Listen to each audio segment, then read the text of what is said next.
Hey everybody, today I'm going to be reviewing the iridescent medium from Artist Loft. I made this little chart so that I can show what the paint looks like from using different techniques. I have 3 different brands of paints, and then I have the regular paint. The paint where the iridescent medium is just painted over that first layer of paint, and then I have mixed in where the medium is mixed in with the paint. So for this video, I'm just going to tell you guys what I think right now, and then you can continue watching this video just to see what you think of the results. So overall, do I recommend this?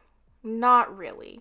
You can keep watching this video and see what you think, and maybe you have some ideas that you think will look super cool. So there's that, but I personally I would not get this again. If I wanted some pearlescent paint, I would just buy metallic paint from the store because I think it would look so much better and be easier, especially with the little lava lamps that I've done with the silver that I have made using this medium. I think it would have looked so much better if I just went out and bought some silver paint. But yeah, that's just what I think of it. I will try to use it up, but I would not purchase it again. I'd rather just buy some stuff that is already made to be iridescent. But maybe you will watch through this video and you'll be like, hey, that is super cool. I have all these ideas. I really love this stuff and I totally want to get it. And that would be super great if you decide that you like this stuff and want to try it after watching my video. But I'm going to end the voiceover here so you can just continue watching through this video.